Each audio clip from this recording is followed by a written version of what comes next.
যে মন থেকে চায় সে বিনা স্বার্থে সারা জীবন পাশে থেকে যায়। হ্যালো এভরিওয়ান, আসসালামু আলাইকুম। কেমন আছেন সবাই? আলহামদুলিল্লাহ, আপনাদের দোয়ায় আমিও ভালো আছি। স্বার্থ ছাড়া ভালোবাসলে সবসময় পাশে থাকা যায়। যে স্বার্থের জন্য অন্য আরেকজনের ক্ষতি হয়ে যাবে সেটা কথা ভাবে না, নিজের স্বার্থই শুধু ভাবে। অবহেলা করে দূরে সরানো যায়, কিন্তু আপন করে মোহাব্বত করে ভালোবেসে কাছে রাখাটা অনেকটাই কঠিন। এই কাজটা সবাই করতে পারে না।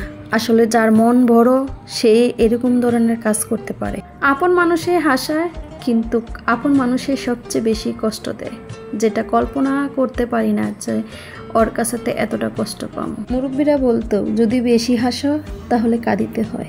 দুটা মিলিয়ে একটা মানুষের জীবন হয়। ঘরে অভাব থাকলে, পেটে খিদে থাকলে সেটা কারোর চোখে পড়ে না, কিন্তু নিজের পোশাকটা কেমন আছে সেটা সবার চোখে পড়ে। পকেটে টাকা থাকলে সবার কাছে মূল্য আছে, পকেটে টাকা না থাকলে কেউ মূল্য দেয় না। কিছু কিছু মানুষ তো অর্থের কাছে বিক্রি হয়ে যায়। যে সন্তানের টাকা পয়সা একটু বেশি থাকে ওই সন্তানকে সবাই আদর করে যত্ন করে ভালোবাসে, আর যে সন্তানের টাকা পয়সা একটু কম থাকে তাহলে ওই মা বাবা তো ওই সন্তানকে ভুলেই যায়। একটা জিনিস খুব ভালো করে বুঝেছি, টাকা হয়ে গেলে যে আত্মীয়তা নষ্ট করে ফেলে সেটা বুঝতে পারছি। টাকা আসবে আর যাবে, কিন্তু সম্পর্কগুলো যদি নষ্ট হয়ে যায় সেটা ফেরত আসে না। জীবনে কিছু কিছু সময় আসে টাকা দিয়ে সব কিছু হয় না, অর্থ সম্পদ দিয়ে সব কিছু হয় না। মানসিক একটা শান্তি প্রয়োজন পড়ে, সেটা আপন মানুষের কাছে পাওয়া যায়। যেমন খারাপ সময় চিরস্থায়ী থাকে না, ইনশাল্লাহ একদিন ভালো সময় আসে। ওই সময়টা একটা জিনিসে শিখতে পারি, কে তোমাকে স্বার্থ নিয়ে ভালোবাসে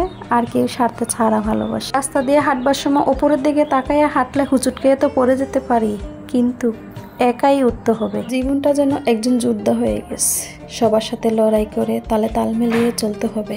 একটা জিনিস খুব বেশি ভালো লাগে আমার, জামায় গোল গলা দিলে। ডিজাইন গলাও ভালো লাগে, কিন্তু আমি বেশিরভাগ সময় বাঁচানোর জন্য নিজের জামাগুলা এরকম গোল গলা দিয়ে বানিয়ে ফেলি।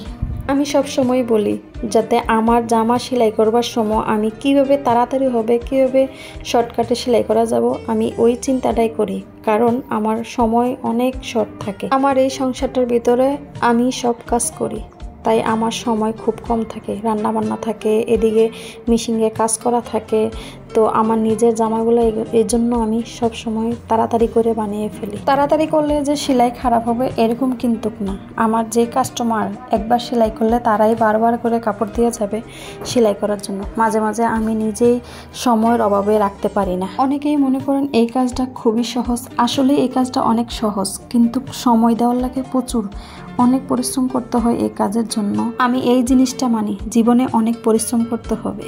তো সবাই ভালো থাকবেন, সুস্থ থাকবেন, আমার জন্য দোয়া করবেন। আজকের এই ভিডিওটা এই পর্যন্তই। আল্লাহ হাফেজ।